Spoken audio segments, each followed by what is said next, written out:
Most people believe they are individuals shaping their own lives. Yet if we look closely, something surprising begins to appear. Much of what we call individuality is quietly guided by invisible social rules we rarely notice. We think we are choosing freely, but in many cases we are simply performing the expectations of the culture around us. If you've ever felt uncomfortable sharing an opinion because you worried how others might react, if you've ever compared your achievements to someone else's and suddenly felt behind in life, or if you've ever wondered why certain behaviors feel normal in one country but strange in another, then you have already encountered the invisible influence of culture. Maybe you have noticed how success means one thing in one place and something entirely different somewhere else. In the next few minutes, you will begin to see that individuality itself has many forms.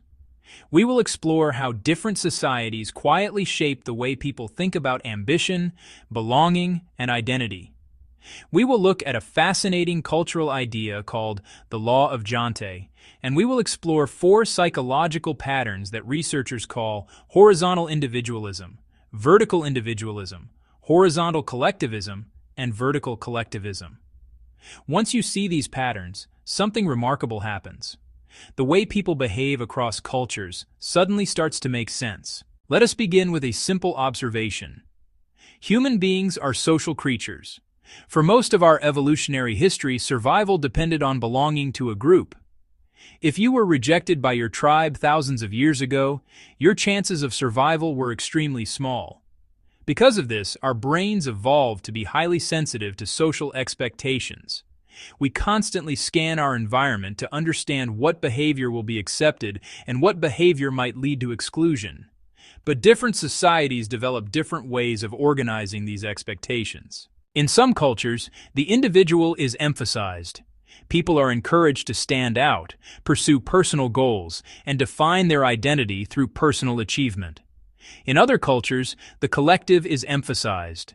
Harmony, family loyalty, and social responsibility become central values.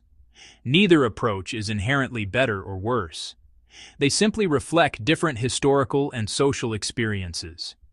Consider the United States, which is often described as one of the most individualistic societies in the world.